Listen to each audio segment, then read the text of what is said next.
Welcome to We Geek Podcast on the N.FM.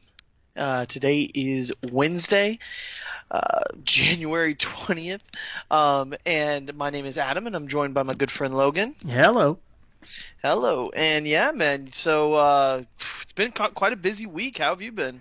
Oh, same old mostly. Yeah, same here. I kind of fell off the deep end, really, with Star Wars, so we'll get in. There was farther to go, really? Oh, you have no idea the depths. It's like I feel like I'm off the coast of Florida, and you're just like, oh, I can feel the bottom. My feet can feel the bottom, and I'm breathing. You know, I got the air on me, and I just fell off the actual coast now, and I'm just there's no bottom that I can sink to. So yeah, I'm looking around at all this cool Star Wars stuff I got this week in games and whatnot. I can't wait to break into some of them. Nice.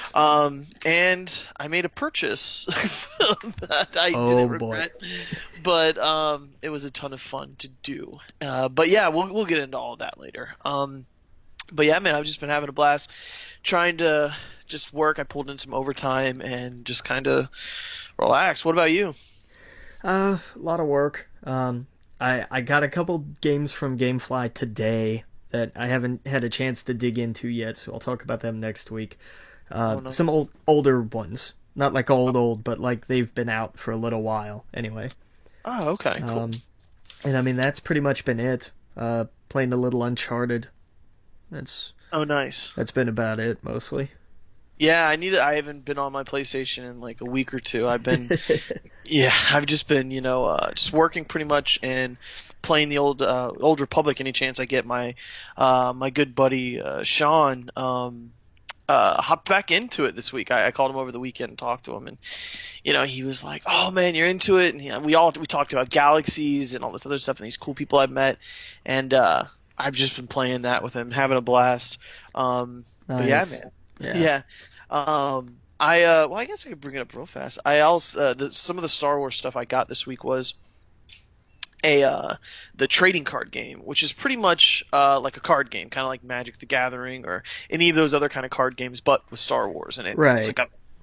And it's like a starter kit, so it comes where like two people can play. So I'm gonna play that soon. And what else did I get? I got a actual board game that I have a group of friends coming over, and it's called Imperial Assault, and it's this huge board game. I opened it up, and I didn't realize how much was involved in it. It's not like you can just plop it on the table like Monopoly, which, by the way, I got the Star Wars Monopoly just because I heard, we heard that it was recalled. Right. And they're going to make the new one with Rey, so my mind went immediately collector's item, yeah, of course. Yes. So if you're listening, go to your Walmart, go to your Target. From what I understand, they stopped putting them on the set shelves. So anything that's still there, they'll sell, but they're not getting any new ones in until they release it with Rey. So this is an item that, I'm just assuming it's still in the box. A few, years down the road, they're going to say that's a collector's item because there's only a few of them that were made. But so I got that, and but anyway, I can't wait to crack open this Imperial Assault. Some of my buddies are coming over that haven't played a board game since they were, a kid. Sure. So yeah, we're just gonna have a few beers and have a board game night. So I got that and the card game. My other friend, my buddy Mike, we used to play Dragon Ball Z trading card. We played Game of Thrones trading cards. We played all the trading card games. When I told him I got Star Wars, he was like, dude, I'm in. I'm there. We'll have some beers and have some fun. So, nice. Yeah, man, it's been, just embracing my obsession. Pretty much. Before we get into it, yeah, you can kind of take this one. But we had a loss. A huge loss this week for. And not just for the movie community or movie fans, but from all accounts, a good human being, a good, as Kevin Smith put it, just a good dude. Right. We lost Alan Rickman this week. He was 69, and it was cancer. Which, I mean, it seems to be, we had Lemmy, and now Bowie, and now Alan Rickman. Like, it's on a warpath, man, and this sucks. But yeah. We can all kind of trace the same history of where we came to know Alan through his works from. I mean, it's Die Hard, and then Robin Hood, and then Harry Potter, basically. He's done so much else in between. I'm not sure if people know all of it. Sense and Sensibility was great. I saw something, it was an HBO, it was like one of those HBO documentary things that they, this was before they had kind of a renaissance and started doing them again. It was called Something the Lord Made, and I haven't, I'm not sure what it's about, but I have it, I found it, and I'm gonna sit down and watch it here after a bit, but I've heard that it is just absolutely incredible. What is it called? Something the Lord Made. Oh, okay. And I'm not, like I said, I'm not sure what it's about, but from everything I saw, it was like this was one of his finest performances. Gotcha. Okay. And his story itself is kind of, it's interesting because it's something, when he was in Die Hard, he was 42. That was when he got his big break, so to speak, and he had done theater for a couple of years before that, but for the majority of his life, he just kind of did, whatever. Like it wasn't, acting wasn't a lifelong pursuit. Right. It was something that at one point he just said, you know what, I'm going to just drop everything and take a ton of acting classes and do it. And look how it turned out. Oh, yeah. And it was interesting, the idea that we have these movies forever, or for the foreseeable future anyway, and so there's always that to go back to, and anybody we lose like this, we can always go back and we say, oh yeah, I remember that, or we link these things with memories, and they mean something to us, they become a part of us, and that's always kind of been my counter argument to the idea of movies as just ephemera. Even crappy movies, even movies that are just awful. Some kid may go see them and they may see it a totally different way. Something like a Transformers movie, which are bad movies. But somebody may go see them and they find something. They relate to it somehow, or it's linked to a special day or occasion or memory of some kind. So that's, for as much as I put down all sorts of different movies, that's, that comes from pretty much always just my opinion. And somebody else out there may say, yeah, I see that, but this was important to me because. And somebody like Alan Rickman, even in Dogma, his role in Dogma was extraordinary. And it's something that you look at, and I know for me, it creates a link to different memories, and the idea of his journey of saying, look, here was a guy who didn't get started until later in life. Here's somebody who personified the idea that while if you start young and you work at something for years and years and years, you get better at it, but it's not the only path. And it's that kind of thing that every once in a while kicks me in the ass and says, you could go do something. You're 27. You could actually go do something. It's not you're not an old man yet. Get up and just do something. So I mean that. I don't know, man. We talked about some stuff after the show last week about some other projects we want to work on and everything, and we'll talk more about them because I really, especially now, like we've been losing so many artistic people, and far be it from me to call myself artistic, but just the idea of here are these people that aren't around to create anymore, to act, to perform, to write music, whatever it is. They're not here anymore. So more and more of us should step up to create something, to try and fill that gap. So that's kind of become my new resolution for this year. We'll call it Create 2016. And we'll just let that be, along with the bodies of work that these giants have left behind, let that be the legacy. Let it be that they inspired at least a handful of people to go do something. Let that be the legacy they leave. Yeah, man. Here for real. And yeah, dude, I'm really excited about some things we have, in the cooking up, in the kitchen. That yeah, we won't talk about right now, but holy cow, I'm super excited to get to that. And you're absolutely right, man. I can't. I have nothing to add to that because you just said everything. But yeah, man. Oh man, it sucks. It's cancer is pretty much the worst thing. So it's always sad to lose somebody, especially like that. It's horrible. Yeah. And the thing is, cancer it affects everybody. Everyone knows someone that has passed away or been affected by cancer in some way. That's the one constant. I don't think there's a person on this planet that hasn't been affected by it. But we gotta get on with the show. But may you rest in peace. Here. Yeah. So, I mean, let's get into. There's no way to transition, but let's get into movies. First thing right out the gate, man. Did you see the new Suicide Squad trailer? Yeah, I did. Yeah, how'd you like it? I'll tell you, it was interesting. That's for sure. Oh yeah, I loved it. I thought the music was great. I just thought it was great. I loved the introduction. I loved how cheesy it was. How there's a man. What do you say? There's a croc. He was like, the man's a crocodile or something like that, right? Right. There's a guy who's a crocodile and he eats people. Or it's just something like that. Yeah, exactly. So I just thought it was fantastic. We got now we're gonna get a universe where it's a guy dressed like a crocodile, we have a guy dressed like a bat fighting an alien. It's just comic book movies could not get better at this moment. Yeah. Right. But yeah, dude, it's just been great. I saw the there was a lot of Joker talking in it. Yeah. And I thought it was pretty cool. It seemed like he was in a dream sequence where he dumped her in like the acid. And then it got like very. I don't see. That's not what I thought that was. No. No, I think that was all of her makeup washing off. Right. Well, I mean, you see them fall from something into a pit of like a barrel of something.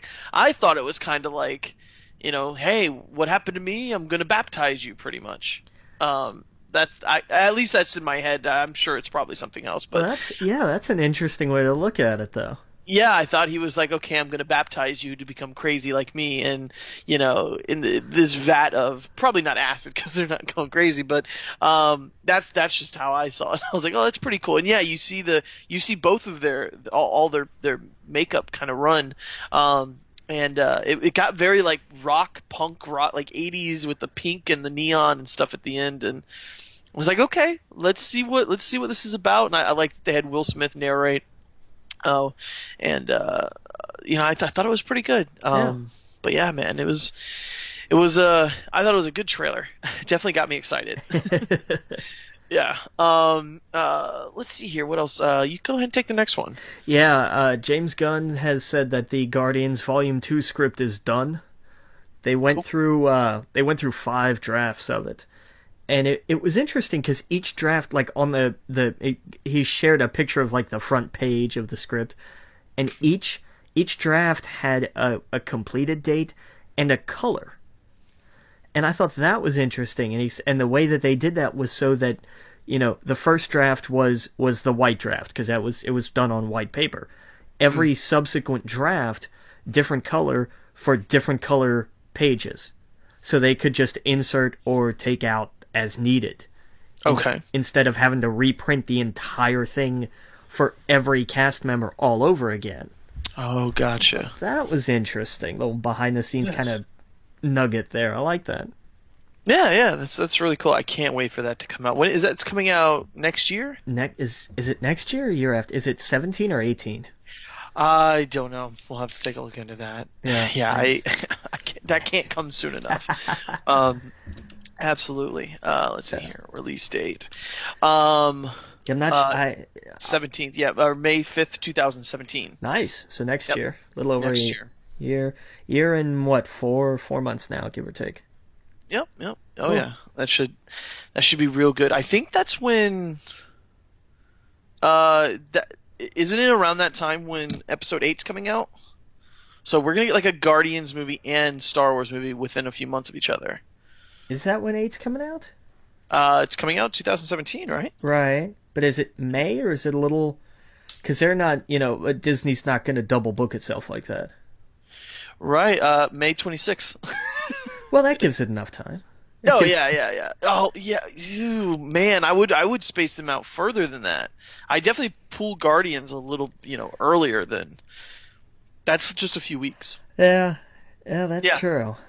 Everyone's gonna go see Star Wars on the 26th and beyond. Beyond. Yep. Yeah. Glad you got that. But yeah, dude, that can't come soon enough. Right. You're right. Yeah. Did we get some Aquaman news? We did. There's talk that they want to cast Amber Heard as Mera. Oh, okay. Why that name just doesn't sound familiar to me. What has she been in? I couldn't tell you off the top of my head. I really couldn't. Yeah, is she dating Johnny Depp? I just looked her up. I saw a picture of Johnny Depp. Right, there's that, but there's she has. Oh, okay. Zombieland. Yeah, but what else was there? Angry Zombieland, Never Back Down, which was shot here in Orlando, and Pineapple Express are like the big ones up on here. Yeah. Oh yeah, it shows rumored for Justice League Part 1, rumored for Aquaman, Magic Mike XXL as Zoe. One more time, The Adderall Diaries. What? 3 Days to Kill, Machete Kills, Paranoia, The Rum Diaries. Sure. The Playboy Club TV series. Okay. Oh yeah, that was a thing on NBC. They were like, well, what was it? Pan Am worked so well. We should do this. Oh yeah, exactly. Yeah, Drive Angry. Yeah, no, I don't know, but that's cool. Let's see what happens with that. We all assumed, she'd be a character in Aquaman's movie, so. There we go. What else we got? Oh, take the next one. This was great news. Yeah, totally. Guillermo del Toro is developing and may potentially direct for CBS Films an adaptation of Scary Stories to Tell in the Dark. Yeah. Which were not kids' books. No, even though we all read them as kids. The covers alone were creepy. Yeah, are you kidding me? Like, if you tried, if that didn't exist, and you were doing that now, you're like, we're going to put this in front of second graders. Are you out of your mind? You wouldn't be allowed. Those books would not be allowed in elementary schools like they were when we were kids. No, hell no. I remember reading one of the stories, and it was about a woman who had like a handkerchief or something wrapped around her neck, or like a scarf, and it kept her head on because if it came off, her head came off, and that always freaked me out thinking about a lady whose head wasn't fully attached, and it was something was wrapped around it to keep it still. and the illustrations, the artwork in that is fabulous, but it is frightening. Absolutely, absolutely frightening. Seeing that, I'm curious to see how that's done. Like, if it's like an ABC's of Death kind of thing, like an anthology film of sorts. See, again, this is something HBO should have picked up. It's okay. We don't have the Oh wait! Oh, my mind's the Crypts. Tales from the Crypt. Yeah. Tales from the Crypts. This would have been something cool to pick up, but it's CBS now. A movie for CBS. Gotcha. Yeah, It's not a TV series. It's going to be a film, and that's why I'm thinking that, because like these stories were only like a couple pages a piece. Gotcha. These weren't long stories. So breaking each one down into like a 6-minute featurette or something, that could work. Right. Yeah, no, absolutely. I remember reading this week a thing about the Star Trek TV show being on their app, and that they were going to that nobody's going to watch. Right. Apparently CW is going to be doing the same thing, where the rumor is they're going to pool all of their shows from Netflix. And put on an application that you pay $2 or $3 a month, and that's what CBS is trying to do, $2 or $3 a month, so that you're not putting all your money into Netflix, that you're paying a few bucks a month, and you'll be able to stream every episode of The Flash, every episode of Arrow, every episode of basically all the CW shows, and they'll have their own app that you pay $3 a month for their streaming service. CBS is gonna do rumor is the same thing with theirs. and that's where the Star Trek show is going to premiere on. So I don't know. $2 or $3 maybe, but now you're trying to get me in all these different places with all these different apps just so you can get some money by yourself instead of putting it on Netflix. I don't know about that. I would rather them strike a deal where the price of Netflix goes up $1 a month. Yeah, exactly. Like Absolutely. That, because if I have to go out like, oh, I want to watch this show, okay, let me find this app, which may or may not be compatible with any particular device on top of this. So you may have to have a Roku for CBS, an iPad for the CW, a Fire TV for something else. They may not work on each device, and that's something I don't think these companies have really thought through.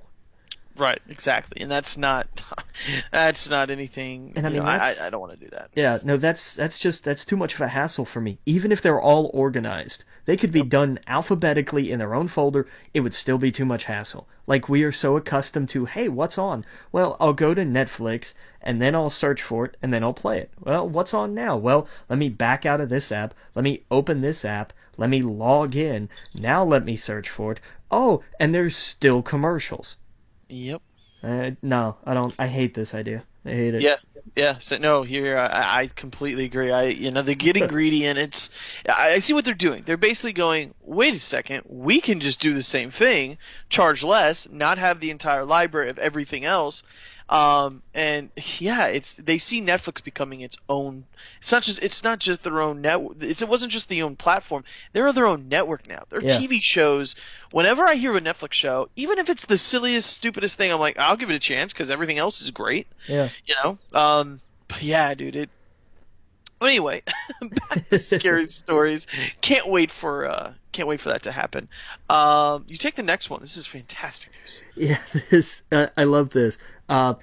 After we've had the rumors, we've had the backlash to the rumors and the responses to the backlash to the rumors, Idris Elba has been officially cast as Roland Deschain in The Dark Tower. Awesome. I'm stoked. I love seeing him work. Like he's just awesome. Oh yeah, absolutely. This I posted this on Facebook earlier this week. I don't know if you saw the post. Some guy got really upset because they changed the race of the character from the book to the movie. Apparently there's I've never read the book. I've read the first chapters of the first one. Apparently there's a character that he gets involved with that was really racist or something like that, and that's why they didn't like the dynamic. And my thought was, well, we haven't heard the race of the other character yet, so how do we know that's not still a part of the story? Right, or they changed the bigotry. Right, Maybe it's something exactly. else. Trust me, there's so many things that they could change and morph and tweak that would not destroy either the fundamental fiber of a character or the plot in general. Right. If the idea is this character is an asshole, they can find so many ways to make that work.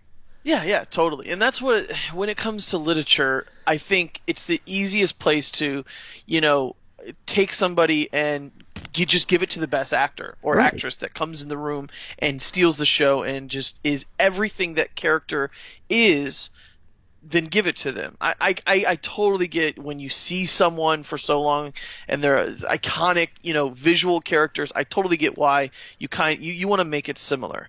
But when it comes to literary characters, I don't get it. It's just unless it's very specific to the story of with Name of the Wind. His hair's got to be red. Right, it's a point. It is a plot point, basically. Exactly. And I thought Stephen King was just absolutely perfect casting. I'm totally behind this, but people were still upset. I don't know. I think it's a personal problem. It is. It is. Yeah. But I can't wait to see this. This is one of those things we talked about for so long, where this is a series that's so popular, but me and you never really got into it. I was given the book, and I was told the first book is boring. The rest are fantastic. And I thought, well, that's something that's really hard to give to someone who back then I never read anything.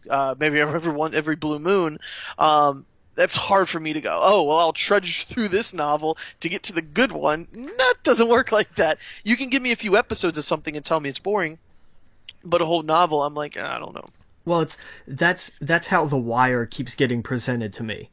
In Yeah. various sorts. The first few episodes are kind of rough, but you'll get into it. Well, the first season, you got to kind of give it a season till you get into it. Well, like by the finale, you'll be into it. I'm like, that's just Yeah, you don't. The thing is, yeah, and I agree. The Wire, the first season is a bit rough towards the beginning, just kind of like how Arrow was.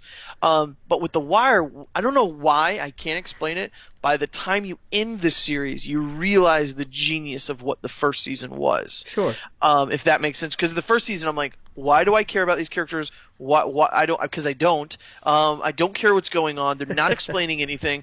But then by the end of the show, you're like, oh, I see where his head was at now. I see why he was talking like that, why he was making those decisions, why he went down those roads, why he was chasing whatever. You totally get it by the end of the show. The Wire's fantastic. You should go see that. But that's a few hours for me of drudging through something. For a novel, it's not. It takes a lot longer for me to get through. Because I don't know, it's just I'm weird about that. But yeah, no, I thought it was cool. He's a great actor. Totally. What else we got here? Let's jump one real quick. We'll do a quick piece of news before break. Okay. Vin Diesel tweeted out an image confirming the next Fast and Furious movie will be called Fast 8, and it will take place in New York. Nice. The last one was Furious 7, right? Right. So now we go to Fast 8, I guess. I wonder. What do you think 9's gonna be? You know what? I don't know. F9 probably. Like Yeah. the way they keep cutting it down, it's like. Yeah, or just call it. This is the 9th Fast and Furious movie. Just call that the title. Yeah, FF9. Yeah, the New York's going to be interesting because there's no roads for you to drive on that are not full of traffic. So right, trying to film that, shut down those streets. Forget about it. Exactly, that's going to be a nightmare to shoot. And it's just. To me, it's going to get them out of their cars a lot, I guess, but that's cool. I mean, they're dumb, fun popcorn films, so it's True. we'll see what happens. Especially after Paul Walker's loss, what they kind of do. I'm sure they'll mention him in respect, and be like, oh, he's living a great life with his family and stuff. So, yeah. I can't wait for that one to come out. I can't believe I'm saying that now because back when I watched the first one, I was like, I guess it's okay. I don't get why everyone's so super thrilled, but whatever. They're fast cars. It was like I was telling everyone this is ridiculous. And they were like, no, but it's so good. And I was like, yeah, but it's very cartoonish. And then it got really cartoonish, and I was like, see? I saw it before it got really cartoonish. Well, but all right, man. Yeah, then they embraced it, though. That's what made them better. Exactly. Well, we're going to take a break here. We'll be right back. Again, you're listening to We Geek Podcast on the N.FM. See you in a minute. Welcome back to We Geek Podcast on the N.FM, and we were knee-deep into movies. What other movie news we got? This was interesting. You remember Ronda Rousey made the phrase "do nothing bitches" really popular, talking about, the difference between drive and determination and literally doing nothing. And that kind of caught on, and D&B became a thing.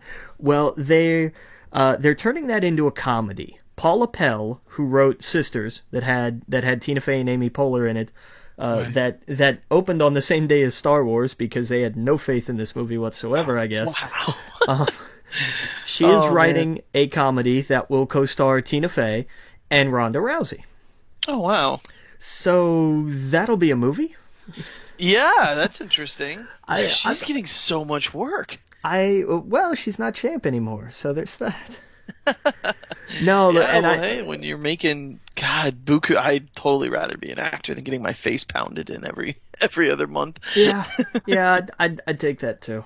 Yeah. I mean, Rock made the right decision. I think she does too. The thing is, though, here's the thing: we've only seen her in a few things. We haven't seen her in at least I haven't, in a full-on role. Well, and that was kind of the same thing with The Rock too. Yeah. We saw him in The Mummy Returns briefly in some really awful CGI, and then they were like, well, let's give that character a full movie, and they did that, and they went, you know what? That was bad, but we see the potential. Right. And it took a lot of work. We got through Walking Tall and The Rundown and The Tooth Fairy and just a ton of, let's say, not tremendous movies.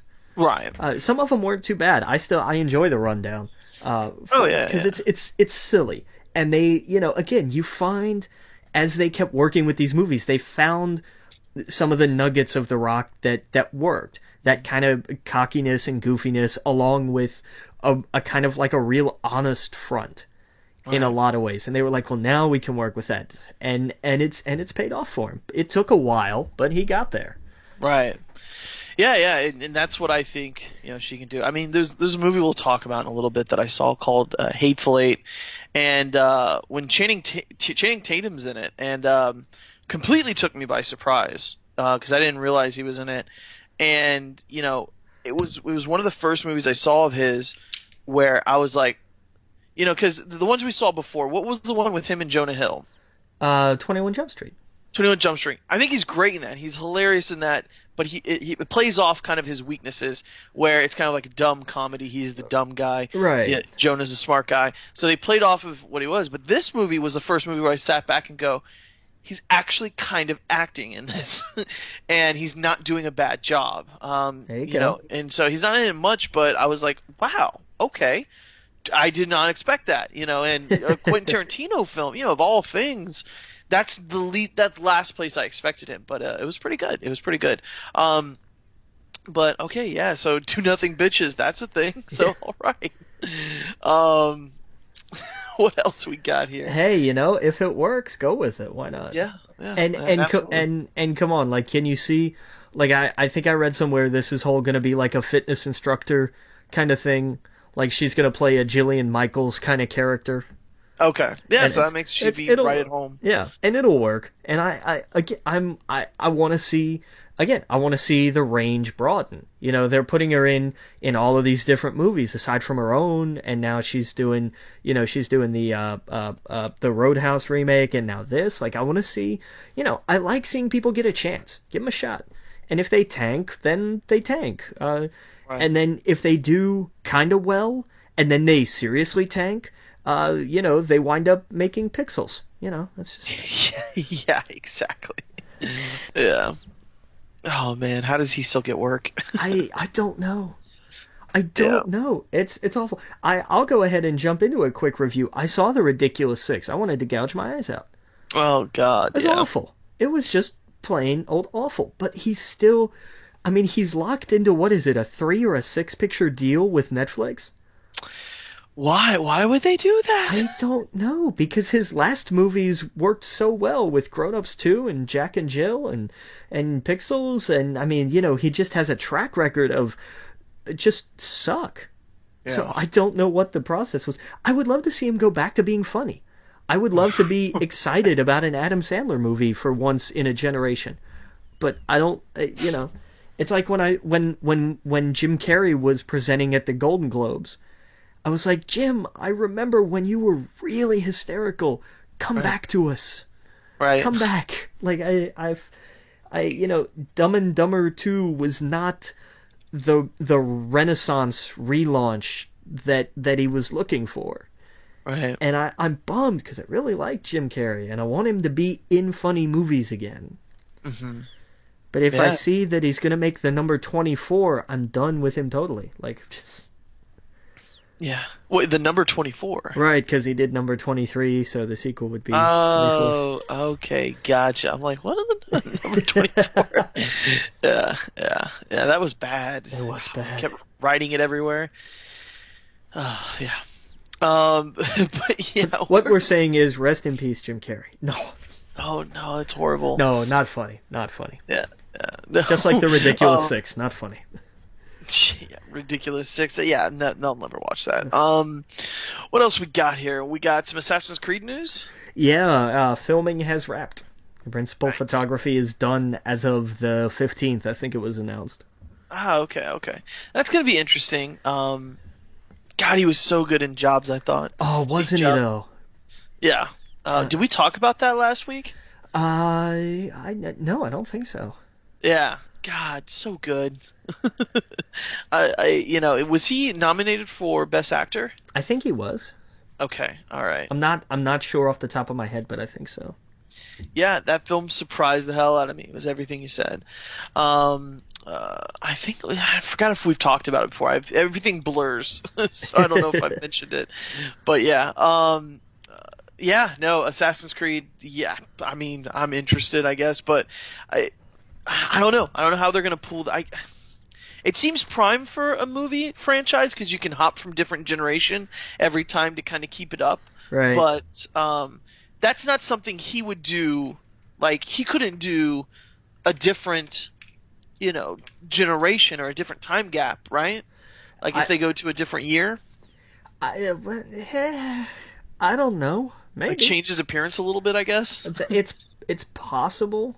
Right. The whole idea is that all of these people are genetically linked. Right. So it's changes his hairstyle. Right. I don't know. It's possible. I doubt it. I think they would recast for each movie, but I don't know exactly what the narrative that they're working with is. So I don't like how close to the game they're sticking. So I don't know. We'll see. Yeah. Well, that's interesting. All right. Well, we got a new barbershop film. We do. They got a second trailer. This was the second trailer that's been released for it, and I like these movies. I've always enjoyed these movies because they're fun, kind of simple little movies, and they don't try to bury the lead. Like the message is always right there up front, but it's not preachy. Mm-hmm. I've always enjoyed them. Yeah, no, I haven't seen the trailer. I definitely gotta check that out. Yeah. Did it say who was in it at all? Everybody. Wasn't this an Ice Cube film? Yeah, they've all been. Him, Cedric the Entertainer. You've got Common in this one. Sean Patrick Morey, I want to say is his name. I cannot remember his name off the top of my head. He's been in all of them. There's a couple more. Who's in this one? Eve is in this one. Nicki Minaj is in this one. And actually, like, it doesn't look like just a star grab. Like, it's like, hey, we've got Nicki Minaj. It's like, no, it actually looks... This is another case of, like, hey, they look like they can act. Who knew? Oh, yeah. So, like, again, like, I'm looking forward to this one, actually. Like, yeah. This may be what surprises people, but yeah. Was Common in one of the other ones? I don't think so. I don't think so. I know Sean was. He and man, I'm missing Michael Ealy. Okay. I don't know if he's in this one or not, but I remember him from the first two. Okay. Yeah, no, yeah, I see Anthony Anderson. He's hilarious. That's right, Anthony Anderson's in this one too. Yeah. Eve? Yeah. Like Eve the rapper? Yeah. Oh, wow. Yeah. God, I haven't seen her in... This is Blade? I think? Yeah, that sounds about right, probably. Yeah. All right, cool. Barbershop. I gotta check out that trailer. Maybe I'll check it out on one of our breaks. Yeah, definitely do that. Like, it's a good... You watch it and you're like, okay, I know exactly what the movie's about. I know pretty much exactly what's gonna happen, but it doesn't feel... It's not like it's spoiled. It's like, yeah, I know what I'm getting into. Word. Cool. All right. Well, let's see here. What other news we got? This bothered me because they're doing, and I forgot what studio is doing it. They're working on a Laurel and Hardy biopic, and it's going to cover like their later years, like towards the end of their touring days together and everything. Steve Coogan and John C. Reilly are going to play Laurel and Hardy. Oh, okay. And that just looks weird. Like, I mean, they look like Laurel and Hardy. I can see how, but I can see it. I mean, it just, I don't know, those two? That's such an interesting kind of pairing to me. I totally see it. Yeah. I'm looking at a picture of them, and it's dead on. Yeah. That's gonna be interesting. Yeah, I mean, I don't know much about Laurel and Hardy. Just the old time films and whatnot, but right. But Yeah. even, like, I mean, what do we know John C. Reilly from mostly? Besides Guardians, what is it? All the Will Ferrell movies. Oh, yeah. And Well, no, he's done some serious films as well. What? He jumps back and forth. Here, let me. I can't think of one off the top of my head. God, what was the one? Chicago. Hold on. Chicago. He was serious in that one. Sure. I can't. Cyrus. He was serious. That he wasn't funny in that one. He was the stepdad.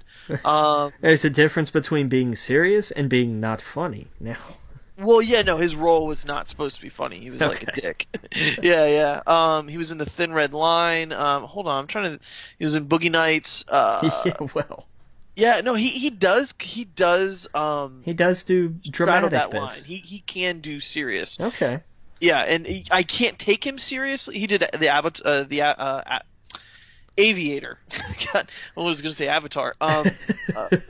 But yeah, he can straddle that line really well. Whenever I saw him, because I did see him, I remember seeing him in some serious movies, and I was like, oh, that's odd. But he totally pulled it off. He could totally do it. But yeah, you're right. He's in those like stupid, silly comedies with Will Ferrell. He was in the Dictator, the stupid, silly comedy. He's gonna be in Kong Skull Island. Really? Yeah. Is he gonna be Kong? No. Who was it? It wasn't Jack Black in the. Yeah, Jack Black was the first. He's gonna be Yeah, I'm sure. Okay. Oh, I saw Goosebumps. I don't know if I told you that. Did you? What'd you think? We'll talk about that later. Yeah. It was fun. It was a fun kids movie. There you go. And that's what they were going for. Yeah. I saw Jumanji when I was more of a kid, so it had a place in my heart. Probably not as good as Jumanji, but it's exactly what they were going for. Same. Okay. Yeah. Sure. Yeah, it was exactly what they're going for. Except I don't know if like 2015 8-year-olds read Goosebumps anymore. Yeah, I could see that disconnect. Yeah. Yeah, exactly. So like, I don't know, man. I don't know if that it's hard because that movie would have been perfect 10, 15 years ago. Sure. Perfect 15 years ago when it was just when everyone, like, I was buying Goosebumps books and I wasn't even reading it until I got the next one. Like, I couldn't. I would get it. I'd read a few chapters and then I'd go, oh, but Say Cheese and Die is out. I got to get that one, and I get it, and then I have a collection. Kind of like what we do with video games, I guess. A little bit, yeah. Yep. Oh yeah. So, but yeah, no, I thought it was good. What other news we got here? They're working on a Teen Titans versus the Justice League animated movie. Oh, I saw a picture of this. It looked pretty cool. The idea being that Trigon has possessed the Justice League, and so the Teen Titans have to stop them. And I'm like, okay, since they're not going to be on TNT, let's make sure people don't forget about them. Sure. Okay. Right. Now, refresh my memory. Trigon sounds extremely familiar. He was a demon, right, or something? He's Raven's father. Oh, okay, that's right. Okay. Yeah, and he's big, bad, all-powerful kind of demon. Really nasty fella. Right. Okay, cool. That's gonna be interesting. Yeah. I'll be curious to see like who matches with who exactly. We can think of some of the obvious ones, but it depends on what Teen Titans roster they're using. I didn't look. Oh, okay. I mean, we can take a look real fast. Did you see the picture that they showed? Yeah, I did. It was hold on, I don't have it up in front of me. Yeah, it was like Raven, Beetle, Animal Boy. Okay, but anyway, we'll be right back. We'll look at it on a break. We'll be right back. Again, you're listening to We Geek Podcast on the N.FM. See you in a minute. Welcome back to We Geek Podcast on the N.FM. And saw the barbershop trailer on the break, and it's exactly what I want in that barbershop movie. Right? It looks funny. It definitely got me in. So I'll be seeing that. It looks funny, and you're right. Nicki Minaj actually looks pretty funny in it. Yeah, it's like she can act. It's like I love being surprised like that. Oh yeah, totally. It's like, oh, I didn't know they could do that. I never would have thought they could do that, but they can. Awesome. Right. Cool. Very cool. Yeah, exactly. And on the break, I was looking up the. We were talking about the Justice League and Teen Titan. Did you know that? And I'm going to mispronounce his name. John Bernthal. Yeah, Bernthal. he's voicing Trigon. That was the one piece that kept getting stuck in my head. I was like, That's awesome. It's cool, man. Yeah, definitely. Yeah, we've got the whole list. Raven, Starfire, Blue Beetle, Beast Boy, Cyborg, Nightwing, and Robin. I'm assuming it'll be Damian Robin. Oh, okay, that's cool. Oh, yeah, it looks like Damian. Yeah. Yep. Justice League is Batman, Superman, Wonder Woman, and The Flash. Oh, okay. Cool. Wow, it takes 7 of them to take down the Justice League. It's sad. That's cool. Yeah, man. I'll definitely be watching that one. I need to catch up with DC Animated. Yeah, they just like next week they have another one coming out. What? What do they got? Was it out? Batman Bad Blood? Oh, okay. I don't even What's that like. about? That's what I'm looking for.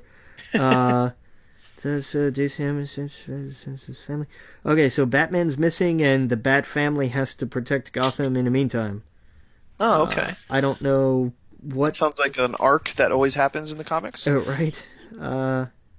Yeah. Oh, interesting. But it's like the whole Bat family.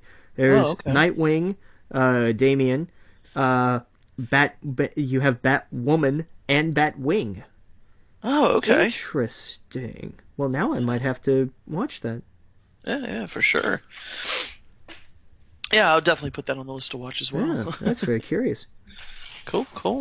Well, where are we on our movie news? Right. Concept art for the Justice League film, the live action version. Did you see that? I saw there was no Green Lantern. Yeah, and I think that's because that's coming in that movie, and they probably don't know the actor. I think that's the bigger thing. Like, they haven't actually narrowed it down yet. Right, exactly. Yeah, they probably don't know who the actor is, exactly what characters maybe are going to be in it, because they have the Cold Corpse. I think we saw before that it was definitely going to be Jon Stewart and Hal Jordan. I'm curious if Kyle's going to be in it. If what's his face, the redhead? I hear Aaron shouting at us already. Yeah, that's his boy, Guy Gardner. Guy Gardner. Yeah, it's an easy name to remember. I don't know why I don't.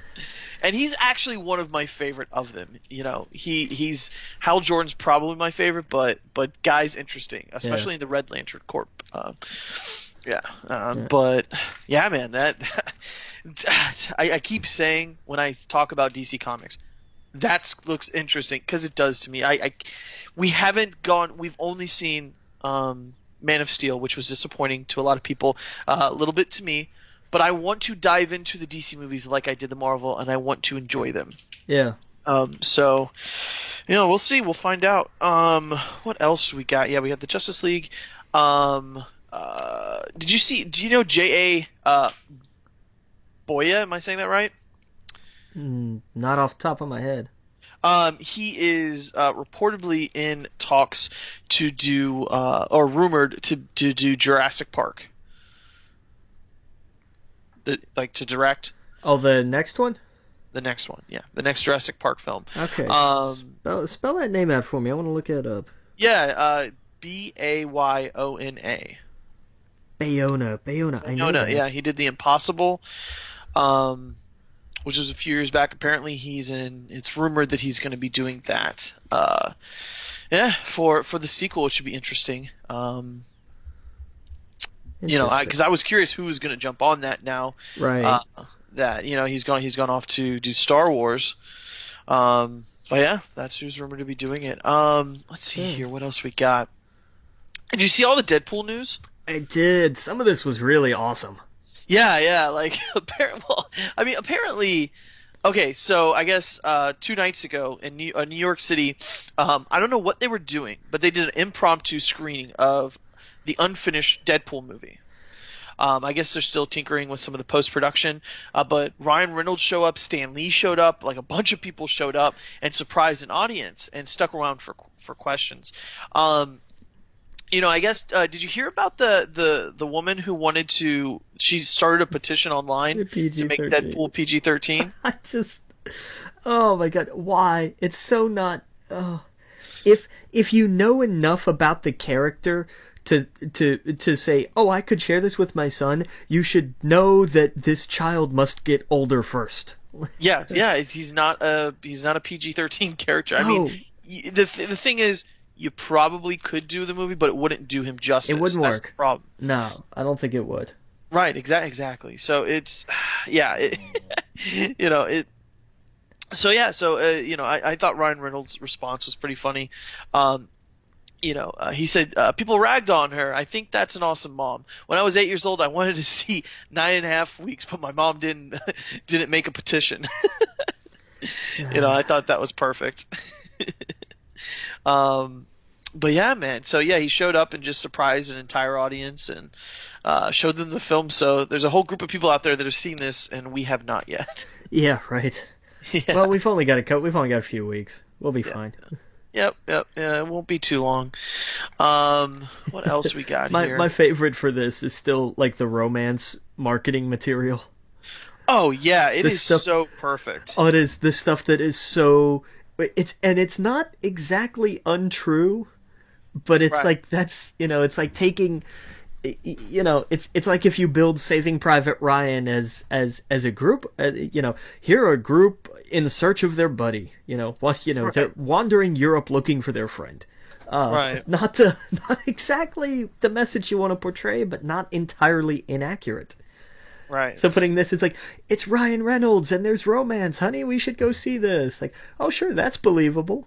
And then you get what you deserve. Yep. Yeah. No, totally. And it's the perfect marketing. I saw there was like a billboard. Did you see that? Yes. Yeah. It was perfect. Let me see if I can pull it up here. It's the skull emoji and the boo emoji and then an L. Right. That's fabulous. Yeah. I thought that was great. They have the best marketing team right now working on it. They really do. Yeah. Oh yeah. By far. And when this thing makes so much more money than Fantastic Four did, it's gonna freak Fox out. Oh, totally. They're gonna lose their minds. Yeah. They're gonna be like, what just happened? Yeah. I could see them holding on to Deadpool for a while. I see Fantastic Four going. Yeah. Well, they're apparently talking about a Deadpool sequel already. Oh, really? From what somebody asked Ryan Reynolds about at this Q&A, and they were like, "We want Cable in a sequel," and he said, "It's being talked about." Oh, okay. Like, well, that's okay. Sure, why not? Oh, that's awesome. Yeah. Oh, wait. I did see that. Did you see did we talk about this last? We did talk about this last week. Yeah. Rob Liefeld, who he said his cast would be. Right. That's right. John Hamm. Oh man, that'd be perfect. You know what? This is I wouldn't have put this casting together. He would not even remotely be on the list. But sure, why not? Right. I saw someone posted in one of these groups that I'm involved with. They were like, "Who would you rather have, John Hamm or Liam Neeson?" And I was like, "Oh, I didn't even think about that. That would be interesting." I don't see Liam doing it. He's not big enough, I guess. He's not bulky. Well, that's the thing, though. I didn't think John was either. John's big. Is he? Liam's kind of skinny, if that makes sense. He's scrawnier. John Hamm is big, but he's got like a dad bod. Does that make sense? Yeah. The dad bod, saying that in quotations because that's a phrase now. But he's a bigger guy. He's a wide chest, big arms. He's tall. He's a bigger guy than, to me, Liam Neeson's tall, but he comes off scrawnier, if that makes sense. Yeah, a little more trim. Trim, yeah. Scrawny is not the right word, but yeah, you know what I mean. Right, but no, I know what you mean. He's got like a more slender body type. It's not like Chris Pratt. Exactly. Yes. Yes. Exactly. So I don't know. I don't know who would play Cable. Maybe an unknown would be probably best, but we'll see. I mean, and not, you don't pick somebody just because they're old and cranky. Sean Connery would make a terrible Cable, that kind of thing. I couldn't even imagine that. You I'd couldn't? still see that. I would love to see that. Deadpool, will you quit screwing around with these shortcuts? We have to get moving. Yeah, exactly. I don't know. I don't think so. Yeah, no. Yeah, man. All right. What But they else? won't have to worry about that in China. So there's that. Oh yeah. So he's not going to be in China. They're not going to put a dead. Did they say why? Because of everything that's in it.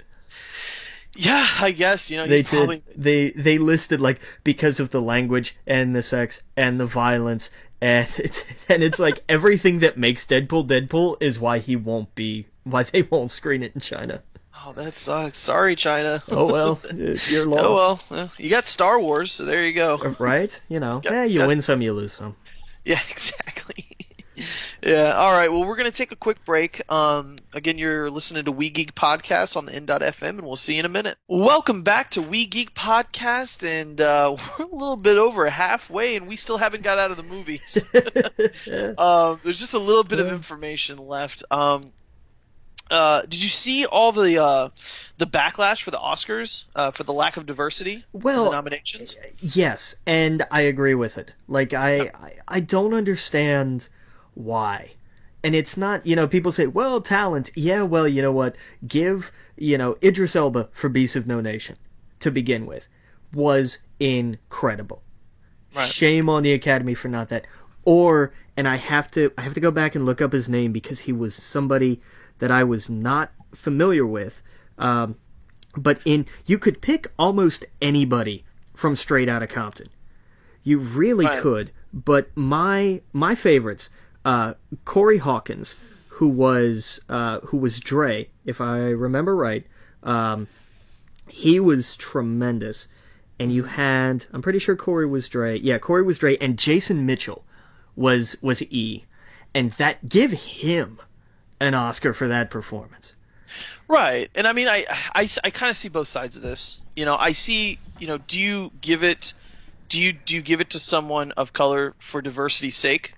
Or because this is like thousands of people voting. Right. And I think maybe the problem is that most of them are white. Yeah.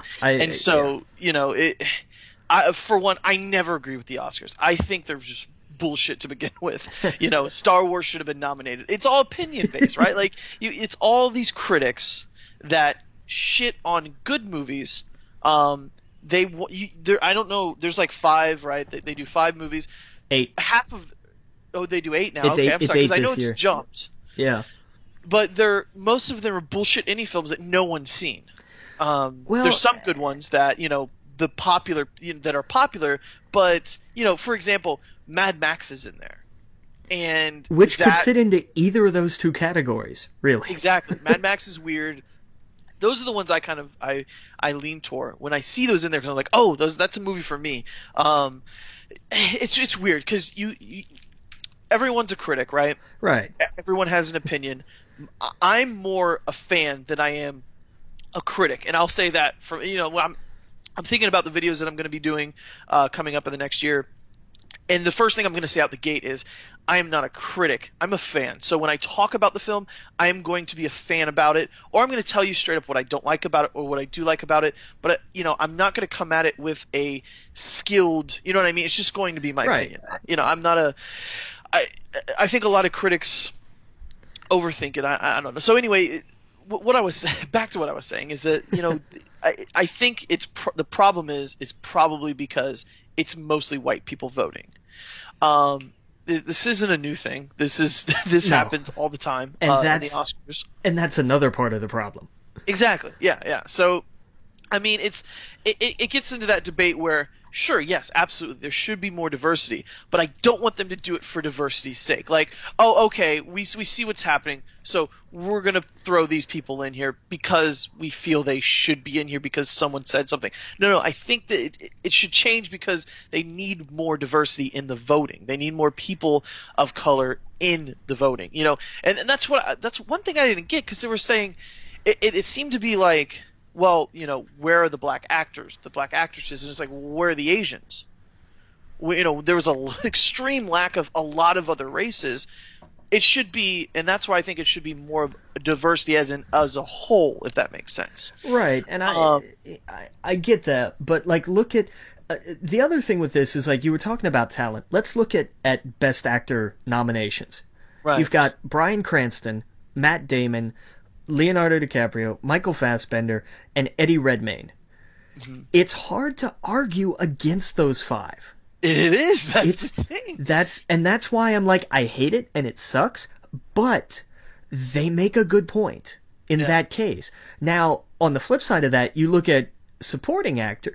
Christian Bale in The Big Short, okay. Tom Hardy in The Revenant, okay. Stallone in Creed, okay. Mark Ruffalo, Spotlight, okay. Mark Rylance for Bridge of Spies. Right. I think you could toss him. I really do, because I think you could throw somebody from Straight Outta Compton in there. You could easily put somebody in there, and I know people would still be pissed. They would call it a slap in the face, because who in that movie is the supporting role, and that's a fair argument. But I do think that, at least in this case, I have a question. Right. It's just, like I said, I see both sides. Spike Lee, I don't ever agree with some of the stuff, because he's over the top. I understand it's a good point he's making, but it's like, when it's coming from him, it kind of goes over my head, because every year he picks a fight and it's race related. It seems like, wasn't he just in a big beef with Clint Eastwood not too long ago, and he was saying the same thing? I don't know. It needs to be addressed. It needs to change, but I think it's not just. I think the issue is bigger than where the people of color nominated. You know what I mean? It's like, well, no, they should actually be in more roles. The highest grossing film in the United States ever, lead actors is a black man and a female. you know, like, and they say that doesn't put butts in seats. It does. We see it. Yeah. And we see the praise. Like, as much as Star Wars was never going to get nominated for Best Picture in 2015, it just wasn't going to happen. Right. You see what's, and of course Star Wars is what sells it, and just that name alone is going to sell it. But we see that, I like that. I like that they can have a film. The two leads are a woman and a black male, and they say, well, that doesn't sell tickets. That's what it does. It absolutely does, and we just saw it. So right, but let's the Academy Awards have never been about what's popular. True, and that's because otherwise 50 Shades of Grey would have been nominated for stuff too. Let's don't forget. Was that a popular movie though? It made a killing. Are you kidding? Yeah. I guess, yeah. Oh hell yeah. It's actually nominated for Best Song, which people can say, I went and saw the Academy Award nominated 50 Shades of Grey, and I want to hang myself. God, help us all. Yeah. But look, Will Smith in Concussion would have been a strong contender for lead actor. It's the first time I've seen Will Smith in a solid role, and that's one you could argue that could have gone in there. Like, that's, but I'm with you in that we have to start with instead of diversity in awards is important, but how we get there is through the diversity in the films. Exactly. That's what you you said what I couldn't say for the last 10 minutes. That's what I'm getting at, is that it needs to start at that level. So it's like, oh, right, so there's more films with more diversity that we can choose from. Yes. In these bigger, and I don't mean bigger pictures, but these pictures that are, when they come out the gate, they're Academy Award winning films. Before they even come out, oh, that looked like The Reverend. Those kind of films where you're like, that's going to be different. That's when you put those kind of actors in it. And absolutely. Something like 12 Years a Slave. You looked at that and you saw, oh, he's going on stage. Oh yeah, there's no doubt. And look, I'm all for it. Bring me more talent. I love good movies. I don't care who or what or how or when. I don't care about any of that. Just give me good movies. And if the actors work, I don't care what they look like, how old they are, whether they're male or female. I don't care. If they're good, that's it. That's all I'm worried about. And when you have the president of the organization coming out saying that he's heartbroken and frustrated, it's pretty clear, you know. But yeah, all right. Well, oh man, we still got some more news. We got to get going. Yeah. Did you see Quentin Tarantino confirmed that there are 2 universes that his characters live in? Oh, really? Yep, they're both connected. Basically, the director told I forgot what website project that there is the realer than real universe, and then there's the universe that are movies in his universe. Oh, so he's basically confirming what the internet has said for years. Oh yeah, exactly. Okay. Yeah. So he's confirming that, you know, the outrageous movies like Kill Bill, and what was the other? Until Dawn? No, not Until Dawn. What was it? What the vampire one? Dusk Till Dawn. Yeah. From Dusk Till Dawn is a film in his universe that, like, for example, Pulp Fiction is the realer than real universe. The Inglourious Bastards is in the real universe. I imagine The Hateful Eight is in the real universe. Probably. The realistic. Oh, and man, a lot of people gave Hateful Eight slack, and we'll talk about it a little bit. But Samuel L. Jackson was amazing in it. I like that he was up front and center in a Quentin Tarantino film again. Where in the last one, you didn't get to his character until a little bit into it, right? Like halfway into it? A little over halfway, I think. Yeah. Right, exactly. Well, this one's just start to finish Samuel L. Jackson, and nice. I enjoyed that. I love it when Quentin Tarantino writes him. Does that make sense? Yeah. Yeah. Because it's almost like in his head he's like, I know this is what Sam would say. Exactly. The way he talks is just kind of how you hear him in interviews and stuff. It's just great. But yeah, man. So I thought that was cool. Quentin Tarantino. I mean, we've all kind of known that. Kevin Smith has done this. It seems like the people in the '90s love this kind of thing. Sure. Doing it before Marvel did. Real quick before we go to break, did you see Luke Skywalker's blaster from Empire Strikes Back's on sale? Right, and did you see it's busted? I didn't see. I see it was busted. It's been glued back together, I think, at least in one place. It's not in original condition even. Oh wow, over $200,000 it starts at. Right. It's a bid on it. What the hell? Who would? I couldn't imagine. People. Oh my god, are you kidding me? It'll go. Yeah, I mean, then again, I buy some crazy, stupid Star Wars stuff. But could you think about it? If either one of us had the money, we would. Oh yeah, you're right. I guess if I won the lottery, I'd be like, yes, I want that. I want the original Darth Vader outfit. Give me Boba Fett ship. Slave One outside. Let's roll.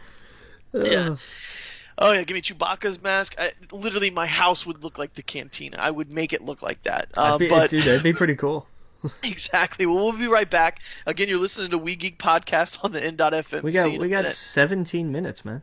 Oh, we do? Oh, yeah. My bad. I put in the wrong time here.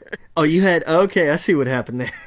Okay. Yeah, man, should we do an edit? Should we do a break? Oh, no, let's leave it. Keep going. Okay. All right, so let's keep going. Let's roll into TV. Yeah, man, I see how you're... I'm messing up with my blocks here. Let's roll right into TV. What is this Hairspray deal? NBC has said that this is what's next.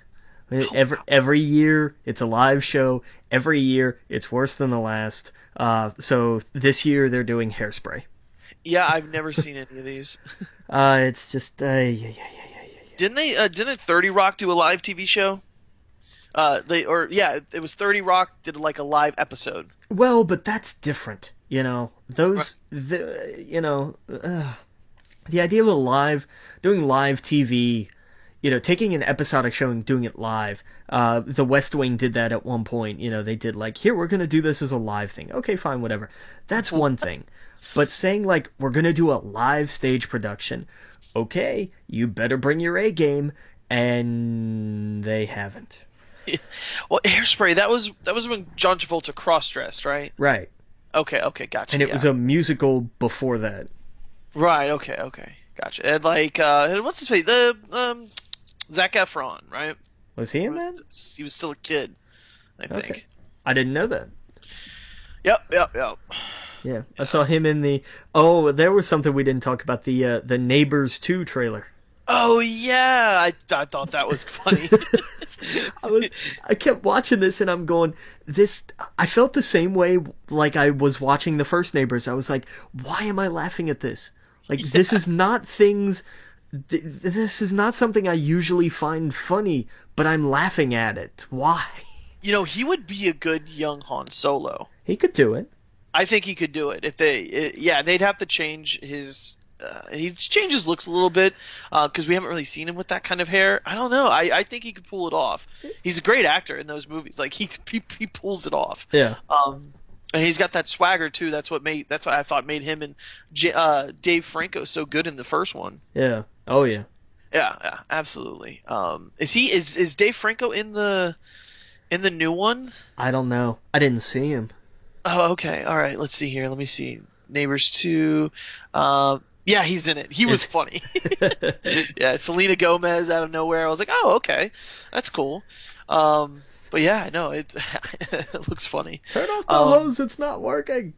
Yeah, exactly. And then towards the end of the trailer, it's great. Stop it. Right. Stop it. Right, it was perfect. God. Oh yeah. I liked that one. I went and saw that. Me and this girl used to go to this dollar theater in town. Whenever we were just kind of like, oh, we don't want to spend a bunch of money, but we want to go see a movie, we would go straight to the dollar theater. It was like $1.50. Popcorn was cheap, drinks are cheap. No one's really ever in the theater, so you kind of have it to yourself. Nice. So it was kind of cool. And that was one of the ones we saw, and I was like, we need to do this a lot. So that's kind of the theater I go to when it's in that weird, awkward phase between it's not in the theater anymore, but it's not on DVD yet. It's always at the dollar theater. Right, there you go. Yeah, and it's perfect. But yeah, so let's see here. We got Supergirl. Let's see. When asked about potential crossover with the Flash, CBS President Glenn Gell, was that? I think so. Yeah. Yeah, says watch and wait and see what happens. So you know it's gonna happen. It has to at some point. Like it just has to. It really does. Yeah, it does. And we'll talk about the Flash in a little bit because we saw that. Yeah. Yeah, no, it was that needs to happen. Did you see the news about 24? Yeah, they're working on a new spin-off / sequel / reboot / we're trying to cash in on everything series, aren't they? Right, exactly. What are they called? David Hayter's response? No. Right, so David Hayter, who famously did the voice for Snake, said. No. Said, no way, you can't just replace an icon like Kiefer Sutherland. That man defines the series. I thought that was great. Oh, David, God bless you, man. Oh yeah. I thought that was perfect. Oh, that's dramatic irony at its finest, yep. I think. Oh, absolutely. Let's see here. We got, it's called 24 Legacy. Okay. Let's see here. Matt Groening, is that, creator developing new animated series for Netflix. So what do you think it is? I don't care. Right, yeah, we're all going to see it. I'm not actually interested, really. Oh, wait, you don't like The Simpsons or Futurama? I'm just not into it. Like, I'm not, it's kind of like with Family Guy and the same thing of just like, it's not me. Right. Like I'm not going to come down and be like, oh, it's awful, terrible. It's like, nah, I'm just, have fun, enjoy it, just not for me. Same thing with The Simpsons. I haven't seen Family Guy in years. That used to be me when I was 16, I guess. I was all into Family Guy, South Park. No, I guess a little bit after that, into college. I liked that kind of stuff. I think right around the time The Office ended or right before The Office started. Maybe that's around the time where I gave up Family Guy. I do like to watch the Star Wars Family Guys though. When they just completely spoof the movies. Yeah.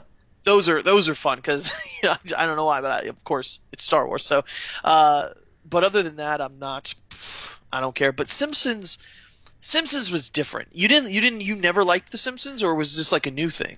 I was just never into it. What? I know. But as someone that loves movies and pop culture, like you would think, right? Right, yeah. Like, were you just not into that stuff as a kid, and then now you are? I think that's definitely part of it, for sure. Okay. But like I have gone back and tried to jump into The Simpsons at various points, and I'm just like I get it, I see it, I'm glad people like it. I'm just not part of that crowd, I guess. There was one episode that still to this day surprises the hell out of me, is where Homer Simpson goes and talks to his mom, and he knows it's the last time he's ever going to see her. Oh, wow. And it's heartbreaking because you see Homer Simpson as this kid in high school who fell in love with Marge, and you know he's kind of a dork, and you know you really see him. You see his mother. He had a different point of view of her than what she was actually doing. I don't know. I don't want to. It's been so long since I see it, but it stayed in my mind with like, oh wow, Homer Simpson's been this stupid guy for all these seasons, and like they somehow made him like a relatable, heartbreaking character. And at the end of the episode, he's sitting on the end of his. He's sitting on the back of his car, looking up at the stars and just thinking about his mom, knowing he's never going to see her again. And I was like, oh, fuck. Like, they did it. Like, how did they do this?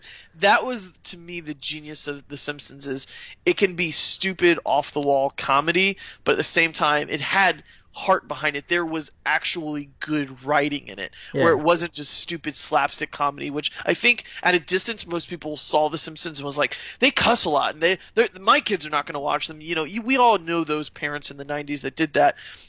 But if you actually sat down with it and you're like, oh wow, this was actually really smart. And then I don't know, after the 11th or 12th season, I haven't seen it since, but Futurama was really smart too.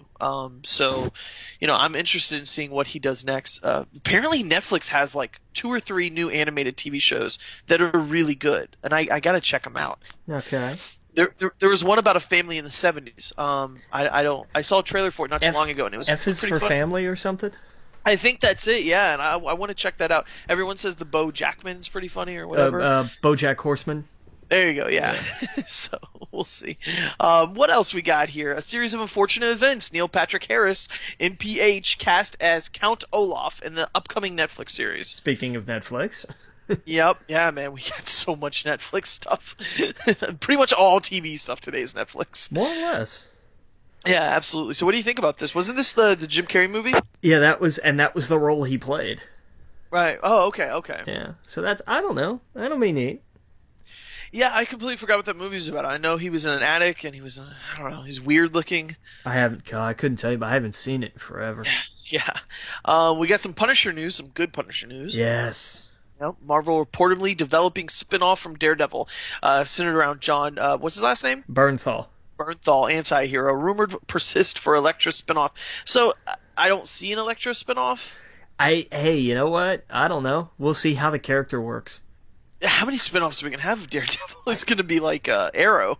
Well, and I mean, you could argue like, let's look. It's all one giant spinoff, almost. That's true. Like, I guess it's just in my head when I'm thinking about those kind of Marvel comics. Elektra never did anything for me. Punisher did, but true, and that's true. And again, it's going to be based on the character arc. I don't think Elektra's character is going to be something you could translate into her own show. Right. I don't see that. She's not as different enough. Like, for example, Jessica Jones was completely different. Elektra that character doesn't stand out to me like someone else does, I guess. I don't know. Yeah. We'll see.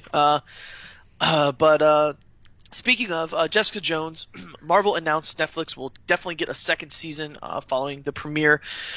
To premiere following the first season of The Defenders. Yeah. So that will be the first one right out the gate after they do The Defenders. So yeah, they were talking about like we're definitely getting a second season, and they were like, well, where is it going to fall in timeline? And they were like, well, we've got to do The Defenders first. Just hang on, we've got to get that done first. And I was like, oh, okay.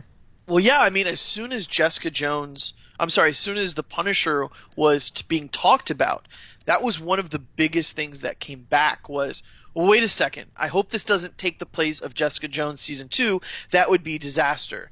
And I think that's why Disney Marvel kind of did a knee-jerk reaction, was like, whoa, we're not doing a Jessica Jones. It's coming after The Defenders. Because I remember that news came out, maybe it was the next day, but it was after I saw a little bit of backlash. I think they were like, no, calm down. We're just doing really good. We're making a lot of money. we're gonna give you more. Hey, and you know what? If Marvel's gonna have as many Netflix shows as they have movies franchises. Just give me a Star Wars one, please, for the love of God. We have all these Marvel ones. You know that has to be. Oh man, one of my buddies, good friend of the show, Sean, the one that I played JK2 with all these years and whatnot, playing the Old Republic now. Him and his wife are actually going out to London to the Star Wars Celebration, and it's so nice. tempting. Oh my God, I wanted to get tickets. They went on sale over the weekend, and I looked at them and I thought, oh, God, I can't to travel to London to do that. I don't know. That's a lot. Oh, London's such a fun town, though. Yeah. Well, they're doing like a week. They're doing it as like, a couple's going out there. Me to go there for Star Wars convention. What else? I guess, I don't know. I could go in the city and do. That's one of those trips where I need, a group of friends or someone to go with for me to justify it. Right. And I'm not going to third wheel the whole time. So, but it was, oh man, as soon as he said that, I was like, that sounds amazing. I want to go to London because it's right before, Rogue One, and I'm sure you'd get some trailers, maybe even like an episode 8 tease because they'll be filming it by then. Oh yeah, well they're filming it now, aren't they? Yeah, they're filming it now, so by then you're gonna probably be done with principal photography. Or no, I don't know. How long does a movie shoot? Like, depends. Well, I guess it won't be principal photography. They could do maybe a tease for like a few seconds. Oh, they'll have plenty enough for a tease by then. Yeah. When is Celebration? August? It'll be in August. Yeah. They may be done with. They may be wrapped by then. Maybe. Yeah, That's a bit of a stretch, but maybe. I'm sure we'd get a tease, just like what they did the first time. It was only like a minute long. It was flashes of some cool stuff. And now that we've seen the characters, we know the characters a little bit more, they can just show little glimpses of where they're at. Yeah. And just tease, which they've done an amazing job at teasing. So yeah, man, maybe I'll see where I'm at in a few months to see if that's even something that's possible, but God, that would be so much fun. That would be cool. Oh yeah. Well, we got some more new. Oh, we got a ton more news here. Let's see here. Why the Last Man? FX CEO John Landgraf Sure. says decision about writers and producers an upcoming project to be announced in the near future. So yeah, Brian K. Vaughan has the last word on who he's gonna work with.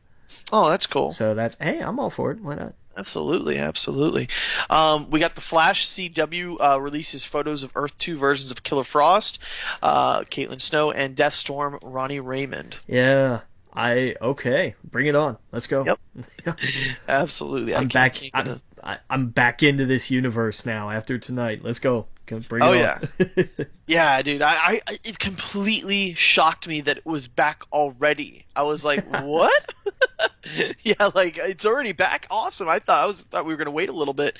But yeah. Let's see here. Oh, Legends of Tomorrow. Jonathan. How do you pronounce his last name? Take a guess. Skake.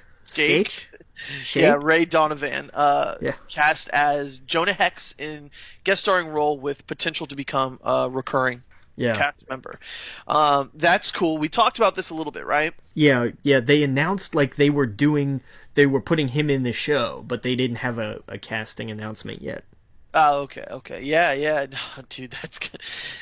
That show. To me, it just looks like their Star Trek version. I think we talked about Star Trek version of DC characters, where they're time traveling, they're getting timey-wimey, and it just looks like nothing but fun. Well, I loved in like the little special they did after the Flash.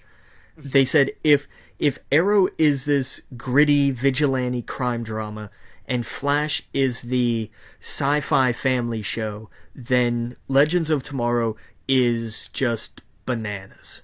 Right. That was what they said, and I was like, I'm in. Sold. Done. Let's have it. Let's go. Yes, absolutely. I'm totally in. It needs to be longer. It needs to be a full season like the other one. So hopefully next year. I'm okay with a shorter run. Oh, I'm not. That's the one I want the most of. That's the one where they're going all over the place. They're jumping in time in the DC universe. The different kind of characters, like for example, Jonah Hex, Constantine. Like, there's so much potential in that to get timey-wimey and to tell those kind of stories. That's what I'm more excited about those than the other ones, you know. And I love the Flash. Yeah, show me Jonah Hex, Constantine, the Atom, and Captain Cold all sitting around having a discussion. Yeah. I will take that for an episode. Are you kidding me? That would be insane. Yeah. Playing darts or something like that. Like, it'd be perfect. It'd be awesome. Man. Oh, yeah. But for real this time, we're going to take a break. Again, you're listening to We Geek Podcast on the N.FM. See you in a minute. Welcome back to We Geek Podcast on the N.FM. And we still got a lot of news to go through. All right, where are we at? Netflix shows. I don't know. Let's talk about HBO real fast. Okay. They ordered another series from David Simon, creator of The Wire, co-creator of how do you pronounce it? Trem? Yeah. The show, according to Variety, is called The Deuce. Will feature James Franco as twin brothers working in the porn industry. The pair will apparently run afoul on the mob, the HIV epidemic, and cocaine culture of the era. Okay. That's totally bizarre, but okay. It sounds like something that it would take two James Francos to do.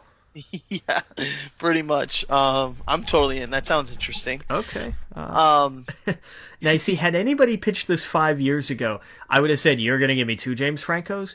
Why would you do this to me? Why torture me like this?" But then, the last handful of roles, I've thought, okay, sure, why not? I've very much mellowed on the guy, which is a good thing. Yeah, totally. He's good. I like him. Did you see that Pee Wee Herman is returning to Netflix on the March 18th? Yes, on March 18th, Pee Wee's Christmas movie will premiere. Wait, what? I thought it was a TV show. It's a holiday movie. What? Yeah. Why? I thought it was a TV show. No, it's a movie. Oh, okay. I guess I read that wrong. I'm pretty sure it's a movie. Here, I'm thinking it was a new.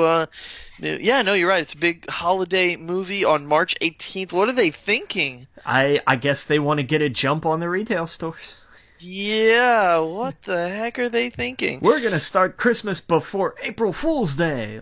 Right? Did you see the trailer for it? I didn't, because I'm not really interested. I'm not interested in Pee Wee Herman at all. Some people were posts on Facebook, and I'm like, huh? Okay. Yeah, the last time Pee Wee went to the movies, it didn't turn out so good. Right? Yeah, exactly. Like, okay, he's a great. Sorry, actor. that was a cheap shot. Right. But it was funny. There's fans, so. Hey, you know what? Look, if he can still do it and it still works, more power to him. Why not? Yeah, exactly. It was in a dark place, literally. Yeah, a little bit. During that point in time. So, yeah, no, okay, all right. Pee Wee Herman is always weird to me because whose audience is that? It's not children. Well, I mean, I guess it is, but yeah. in a way it's not. Like, when I see it, I'm like, what? I don't know. It's not, to me, it's like, it's not adults, it's not children. It's kind of like in between. Yeah. But it's not in between because, I don't know, it's just, I was like, who are they shooting for? Clearly they're shooting for children. But it's really weird. Yeah, it's like, it's an odd way to cater to children. Like, this is not the right host for this. Right, yeah, exactly. We got a lot of, speaking of Netflix, we got a lot of Netflix dates coming. Orange is the New Black returns for the 4th season on June 17th. Okay. Unbreakable Kimmy Schmidt returns for its 2nd season, April 15th. Okay. Grace and Frankie will also return for its 2nd season, May 6th. Okay. And House of Cards returns March 4th. Okay. Yeah, so busy few months coming up for Netflix. The one out of those, House of Cards and Orange is the New Black, I absolutely love. So those are going to be great. There's going to be weeks that I just kind of binge. Yeah, if you haven't seen Making a Murderer, I believe it's called, go watch it now. It's on Netflix. It's absolutely infuriating to watch. I guess we didn't talk about that last week. I can kind of talk about that a little bit at the end of the show this week, but if we have time. But yeah, right. I don't think we're gonna have time. I'll push that, I guess, since you haven't seen it yet, right? No, not yet. All right, I'll wait then on that and wait until you see it, because holy cow. But anyway, yeah, Netflix is just, I was thinking The Making of a Murderer, the next season they could totally do Casey Anthony, because that entire case, I'm watching this Avery one, and I'm like, yep, the people in Wisconsin probably feel the same way we did about Casey Anthony. Like, what's going on? This is so wacky woo, Anyway, back to the news. Did you see Kylo? Did you see Adam Driver on Saturday Night Live? I didn't. I've been meaning to, because I heard that this bit in particular was hysterical. Yeah, I won't give too much away about the bit, but he did the undercover boss, and it is perfect. I've never seen a Saturday Night Live bit with so much production, because they actually do the lightsaber and everything else. Nice. And they're all dressed up. It's basically like they're on the Starkiller base, and I'm just like, this is hysterical. I knew they were going to do a Star Wars one, of course, but it is dead on. Adam Driver was perfect for it. Everyone keeps telling me to go see Girls, the show he was in. I don't know. I don't know. Maybe. It never really interested me before, but they're like, you gotta see it. It's what he's really good in. That's why you got the role. I was like, maybe. We'll see. But that's it for TV news.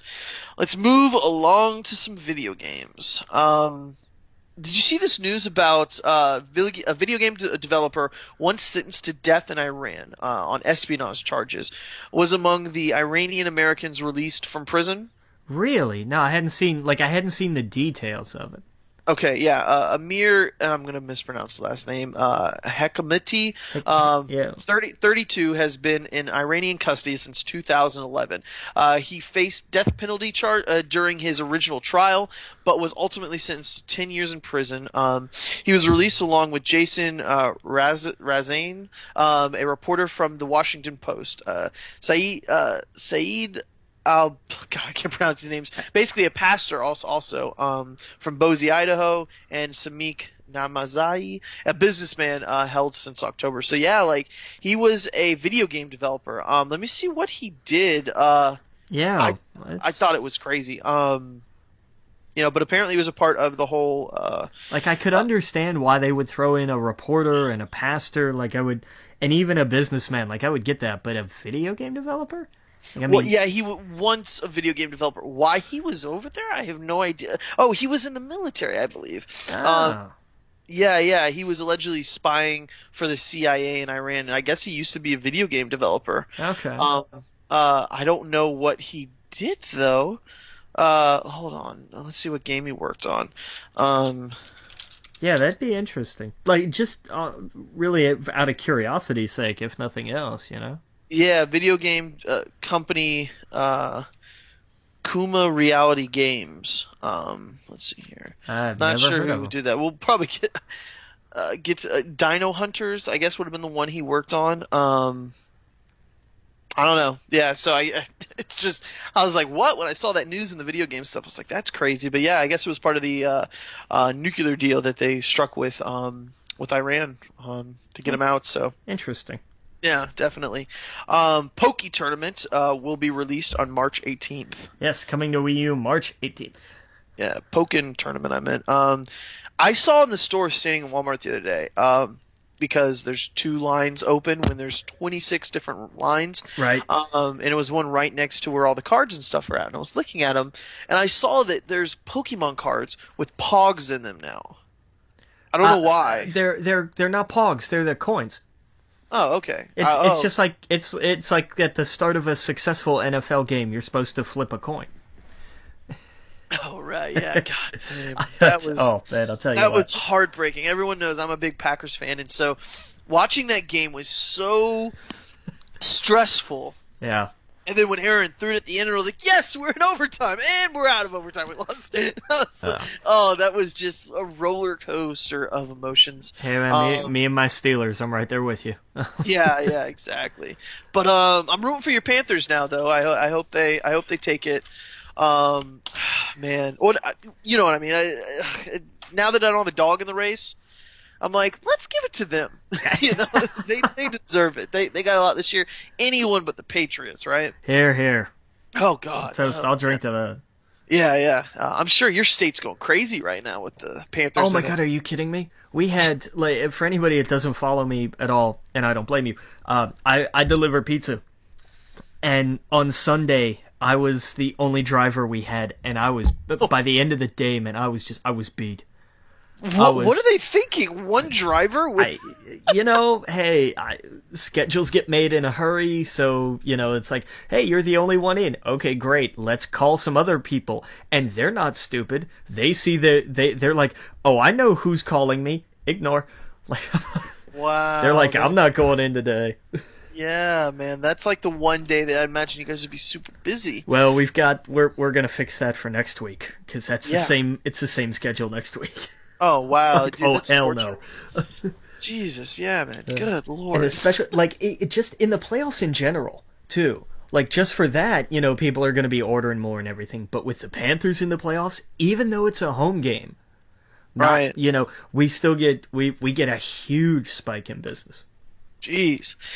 Yeah, no, I can't even imagine. And oh man, dude. Oh, that's crazy. Yeah, I'd be pissed.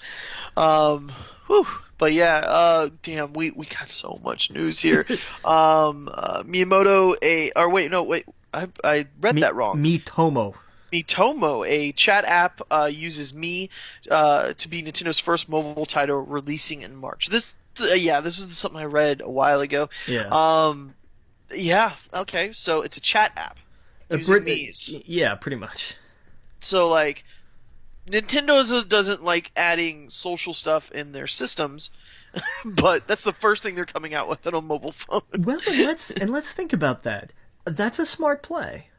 Yeah, I mean, I guess it's almost completely risk-free. Oh yeah. In a sense, because how much could that really have been? Like, I'm sure we'll look at this and we'll go, yeah, this took very little effort to design, but I'm sure it'll be completely functional. Well, I'm just saying the irony of them absolutely not wanting kids to talk to other people on the internet, because that's what they've strayed away for so long. The first thing out of the gate, it's like, hey, now you can communicate with Nintendo products. Right. It's like, oh, okay, well, hey, whatever, we'll see. They'll probably throw in some Pokemon amiibo or emojis. Probably. Let's see here. Shadow Moses trailer for the fan made remake of Metal Gear Solid using Unreal Engine 4 released. Did you see that? No, I didn't. Oh, no. It looks so good. Yeah, no, I didn't see it. I definitely want to check it out. Here, I'll put it on my list to save it for later. There you go. Yeah, it does. It's like, hey, look, it's not like ultra realistic or anything, but it's like, yeah, this is at least a last gen version of the original Metal Gear Solid. Like, right. Sweet, I'll take that. That looks badass. And I threw a note down in here, like, it's only a matter of time before Konami shuts them down. Right. Before they're like, hey, we're gonna send the same lawyer after you that told Kojima he couldn't go to the Game Awards. Yeah, exactly. Yeah. What else do we got here? You take the next one. This was such bizarre news. There's a new free-to-play RPG coming out, and it's called Legacy of the Beast. Well, technically, its full title is Iron Maiden: Legacy of the Beast, and it is going to be based off of the kind of universe they've created through their discography. And I'm thinking, okay, like I have no idea how to respond to this at all. Right. This is such a niche thing. Yeah, totally. Like, you have to be really into Iron Maiden, really into video games. Yeah. So, like, there's that guy. There's a guy out there that is super pumped for this right now. Hey, and you know what? Maybe it'll be a good game. Like, hey, if it's good, I don't care what it's based on, pretty much. Exactly. But like, this was just like, I don't understand. We had Brutal Legend already. Why do we need this? I was gonna say this sounds like something Jack Black's involved in. Yeah, right. Yeah. But yeah, we got Bravely Second, in Layer, which is launching April 15th in North America, which is a sequel to Bravely Default. Okay. Yeah, so all you Bravely Default fans out there, the sequel's coming. I remember you said you got that, and you're like, no, I'm not ready for this right now. No, it's like I started playing it, and I was like, I am not in hardcore RPG headspace. I'm just right. You have to be for that kind of stuff. Yeah. Yeah, exactly. Let's see here. By the way, we didn't talk about it before. Did you see the Wonder Woman stuff? I did. Oh, Cool. Like, it looked good. yeah, yeah. It looked like what I imagined. It looked like very dark, of course. Every Yeah, scene in that well. was like, dawn. Just every scene, it looked like it was 6 a.m. or something. Yeah. Well, that's the aesthetic now, because. Yep, pretty much dark, dark, dark, dark, dark, no color. Yep. Yeah. All right, so yeah, Microsoft acquires teachers' version of Minecraft. Will launch Microsoft Education Edition. That's odd. You think they'd get all of the versions when they purchase Minecraft, but okay. PSN gives subscribers free day for earlier outage, so you get a free extra day on your PSN. I thought that was cool. Yeah, I thought it should have been more. I've did like a week or something. It went down for 1 day, so they give you 1 day back. That's fair. But this is where, as a company, you step up and you go above and beyond and you go, hey, we know you guys are out for a day. We're going to give you a week. And that's like, oh, fuck, that's awesome. That's when you have people like, heck yeah. This is like, and I guess I've just dealt with customer service for so long. when you give someone something that's fair, in their minds, that's not fair. Oh, you're telling me.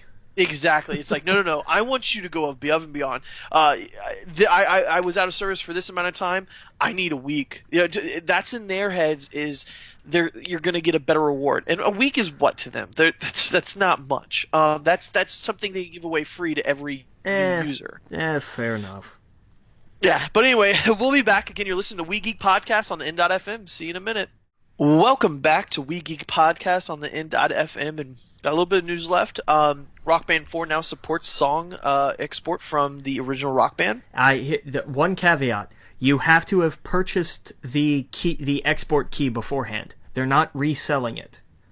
Oh, okay. It's not like with Rock Band 3 where it was like, okay, you can go buy the key and then export the song pack. You have to have done it at some point before they had stopped selling the export key. Oh, okay. So if you haven't done that, you're out of luck. But if you were somebody that had any of the if you had 2 or 3 or any of these, you bought the export key. Just because you wanted to keep having a cumulative library. So it probably won't be a problem unless this is your first Rock Band game. Okay, gotcha. Yeah, kind of sucks for anyone that had it on a separate system. Oh no, you could have it like if it's linked to your account. Oh, okay. If it's the same, because there haven't been, like, the other Rock Band games weren't on PS4. Right. So, like, as long as you're on the same account, like whether it's Xbox Live or PSN, then it'll read that and say, oh yeah, you're good. Download these. Right. Yeah, no, that's cool. So I need to dive into one of these. I just haven't picked which one yet. Go to 4, man. Yeah.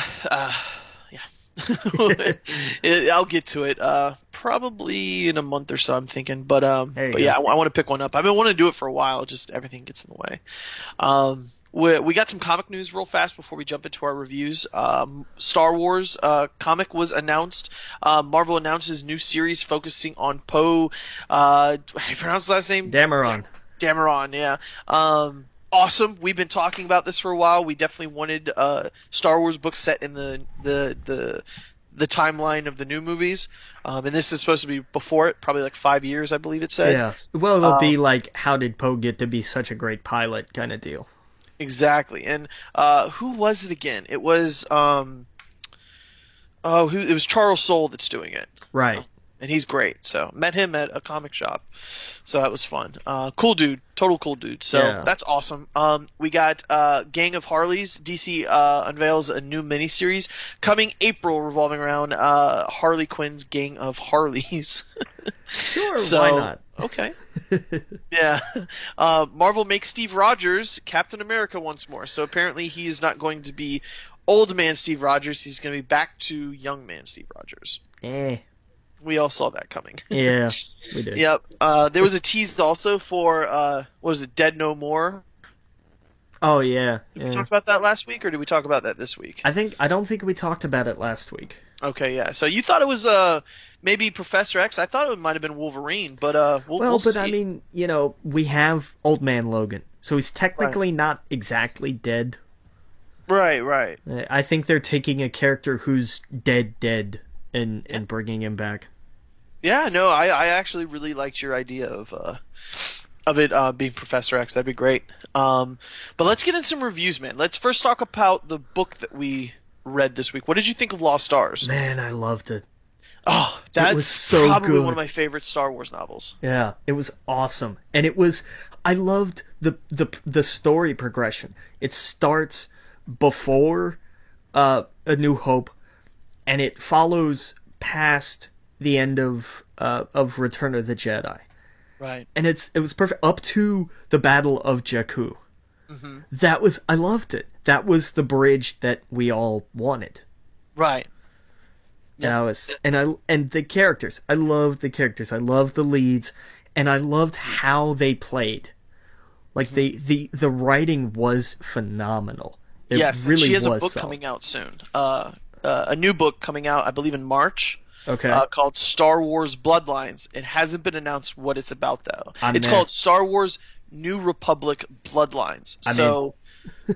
What's up? I'm in. Totally. Oh, Sign me up. Yeah, exactly. So who knows what it's going to be about? It could be about Rey. Who knows? We don't know. I really want a sequel to Lost Stars. And that's what, this is the highest rated Star Wars novel on Amazon right now.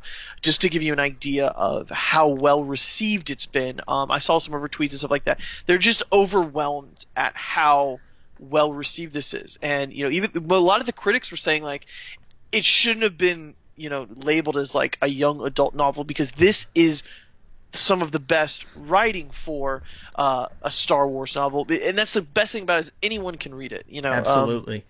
Yeah, and it's fun. The characters, like, they stick with you. Like Thane Kyrell and how would you pronounce her name? Sienna or Ciena. I think they yeah, it. Rey. Ree, sorry. Like they were just great. It's kind of the classic story, and I don't want to get too into spoiler because I know some of the listeners are still reading it. But it's this. They're they grow up best friends. You can tell that there's something there. There's a spark there, and they end up on opposite sides of the war. And like you said, we see them interweave between the Star Wars story we know, and you get to see the day in the life of a stormtrooper or someone in the Imperial Army, and why they would actually join it. Like, not everyone was evil like Darth Vader. Right. In fact, 99% of them had such a skewed point of view of what the Emperor was, and what the Empire in itself was, that when we see the movies, we're like, of course the Emperor and Darth Vader are bad, clearly, but most of the people in the military, in this Imperial Army, never saw the Emperor. And when they saw him, it was a completely different image of him. It was his younger self. Darth Vader was this myth thing. They didn't really know much about the Force. It was just BS. You're like, of course it makes sense why Han Solo was like, yeah, that's garbage. Right. So, anyway, I don't want to get too much into spoilers, but if you did not read it, go pick it up. Lost Stars. It is amazing. Definitely going to keep it on my shelf. This is something I'm going to probably read again. No, I'm not kidding. After reading this book, I went Star Wars crazy, and that's when I went out and got the games. That's when I went out and got the nice the board game, and I actually went out and got it was the Packers losing that made me go out and get the Lego Millennium Falcon, which I have to say is absolutely amazing. It is huge. It took hours to make, and nice. I was smiling ear to ear doing it. If you have the expendable funds to get it, definitely go do that. It was fun to get and to make, to build. So, yeah, it seems like every few weeks I'm like, I'll get out of that Star Wars obsession, that crazy, ravaging obsession. And then something pulls me back, and Lost Stars totally did it, because Aftermath, it was just like, oh, this is bad. This is what Aftermath should be. I want 2 more novels of Lost Stars. Absolutely. Yeah, so we're going to get more from the author with Bloodlines. Nice. So I don't. Who knows what it's going to be about, but it's in a few months. And yeah, so we'll have some more Star Wars novels. Is there a book that you wanted to pick for this week? I'm actually gonna I'm doing 1984 as like part of my own list, but I want to throw down a different challenge. Okay. And it's gonna be quick because I want to do Oscar predictions next week. Okay. So by next week, I want both of us to have watched all 8 films nominated for Best Picture. And they are The Big Short, Brooklyn, Bridge of Spies, Mad Max Fury Road, The Martian, The Revenant, Room, and Spotlight. Okay, absolutely. Let's see here. Oscar list. Absolutely. Yeah, I've seen 3, 4 of those. I think 4, so I've seen about half of them. Okay. Um, uh, Best Picture, and then we're going to do predictions. Yeah. Okay, all right, sounds good. Predictions for the entire Oscars, right? Yeah, we're gonna take a segment and just that's gonna be it, pretty much. Sounds good. Sounds good. No, actually, I've seen 1, 2, 3, You've probably seen a bunch 4, of them. 5. Okay, so I've seen 5 of them. Yeah, probably not Room, Brooklyn, or The Big Short, I'm guessing. Correct. Yeah. There yeah. we go. Yeah. Yep. So, okay, sounds good. Yeah. No, I know which one I want to win. I know which one I think's going to win. So yeah, we'll do all that. We don't really have much time for much else. I guess I'll talk about. Have you seen Hateful Eight at all? I haven't yet, so we'll bump that. We'll hold off on that. What else do we got here? What else was I going to review? No, I mean, God, go play the Old Republic. I'm absolutely in love with it. But we'll get into kind of what. Okay, so that's what we do for next week. Of course, go to our Facebook. We Geek Podcast. We have 2 groups. One you can like, one you can comment. Please comment. Please talk to us. Send us email, wegeekpodcast@gmail.com. Go to our Twitters. It's at We Geek Podcast, at Adam Estep, and at The Logan Witt. There you go. And, what else am I missing? Those are the places you can visit us. We've got some things cooking in the next few weeks. We'll probably make an announcement sometime soon with a plan of what we're doing. Once we talk about it a little bit more. I've been throwing around the idea of, I'm constantly talking about Star Wars all the time. I kind of want to do a revisiting show where maybe you, me, and a good friend of the show kind of sit down and see what kind of review it a month or so out, and probably spend a lot of time just talking about a lot of the stuff we've been reading and whatnot. Go more into it where we just talked about Lost Stars for a few minutes. We didn't really go into much detail. We'll probably go into spoiler territory with that. But we'll do that in the next few weeks. I definitely want to do that because he's been wanting to collaborate with us for a while. So I think that would be fun. So stay tuned for that. Is there anything else I'm missing? I think that'll do it. That'll do it. So yes, of course, listen to us every Wednesday at 9 p.m. on We Geek on the N.FM. And of course, you're listening to We Geek Podcast. And we're out, Captain. Captain.